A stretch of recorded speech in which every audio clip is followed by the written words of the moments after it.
যেগুলো ইতিহাসের মতন বাঁধিয়ে রাখা যায়। ঠিক বলছি? একটু সারা দিন। আমরা বাঁধিয়ে রাখতে পারি না লজ্জায়।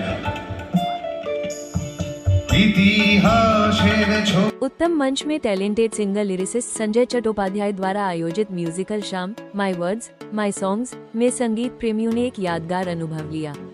पॉपुलर सिंगर झुमकी सेन ने संजय चट्टोपाध्याय के साथ डुएट और सोलो परफॉर्मेंस दिए। वहीं रणबीर दास ने कई बंगाली गीत प्रस्तुत किए और पियाली दास ने एक प्रभावशाली श्रुति नाटक का मंचन किया। संजय चट्टोपाध्याय, जिन्होंने अब तक 150 से अधिक बंगाली गीतों की रचना की है, ने इस कार्यक्रम के जरिए बंगालियाना की खूबसूरत परंपरा और सांस्कृतिक स्पिरिट को जीवंत रखा। এই অনুষ্ঠানটা টোটালি বাংলা গান নিয়ে উত্তম মঞ্চে আমি এইমাত্র পারফর্ম করে নামলাম, আর সঞ্জয় বাবু আছেন, তার সাথে আমিও ছিলাম। আজকের অনুষ্ঠানটা টোটালি আমাদের বাংলা গান নিয়ে। গত মাসে অক্টোবরে 25 তারিখে এই অনুষ্ঠানটা হয়েছে, আজকে সিজন 2। তো আমরা চাই বাঙালিয়ানাটা বজায় রাখতে। আজকে টোটাল অনুষ্ঠানটাই বাংলা গান নিয়ে। বাঙালি খাবার খান, বাংলা গান শুনুন, আর বাঙালির মধ্যে থাকুন, এটাই চাইবো বলতে। যারা নিচ্ছেন তাদেরকে বাহবা জানাতে হয়, কারণ মৌলিক বাংলা গান তো আস্তে আস্তে হারিয়ে যাচ্ছে। আর যে গানগুলো জনপ্রিয়তা পাচ্ছে সেই গানগুলো আশা করি, আমার মতে বলে, মানে আমি বলছি আর কি, এটা আমার মত, অন্যান্যদের কি মত আমি জানি না, যে সেইটা আমাদের যে বাংলা গানকে নিয়ে আমরা গর্ব করি তার ঐতিহ্য বহন করে বলে আমার মনে হয় না।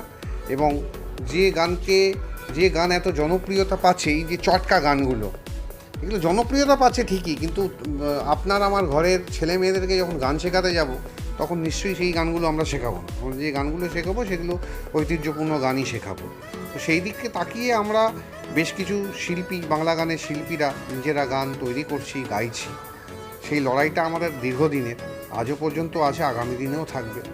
যেদিনকে বাংলা গান আবার সেই, মানে আমি বলছি না যে আগের জায়গায় নেই বা এর কোনো কম্পিটিশান আছে, কিন্তু বাংলা গান যে জায়গায় আজকের দিনে দাঁড়িয়ে বিলং করছে, সেইটা আরেকটু উন্নতি, অনেক বেশি উন্নতি হওয়া, বাংলা গানের ভাষা, বাংলা গানের সুর, তার কি বলবো, মানে যে ক্লাস, সেইটা আরেকটু ভালো হওয়া দরকার।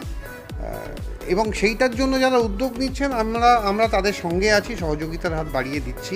এর আগেও আমি বলেছি, এখনও বলছি, আগামী দিনেও বলবো, বাংলা গান নিয়ে যারাই কাজ করবেন, আমাদের হাত সবসময় বাড়ানো রয়েছে তাদের সঙ্গে। এবং এই উদ্যোগগুলো আরও বেশি করে হোক, আমাদের মতন শিল্পীরা সেখানে আসুক, তারা বাংলা গান শোনাক। এবং শ্রোতাদের প্রতি আমার বিশেষ অনুরোধ থাকবে যে আপনারা বাংলা গানটা নিয়ে একটু বেশি প্রচার করুন সকলের মধ্যে, যাতে আরও ভালো ভালো বাংলা গান আমরা আমাদের এই প্রজন্ম উপহার দিয়ে যেতে পারি। হঠাৎই উধাও হবে, রঙিনে জড়ানো স্বপ্নগুলো অবশেষে থেকে যাবে। যদি রঙিনী করবে বলো, তবে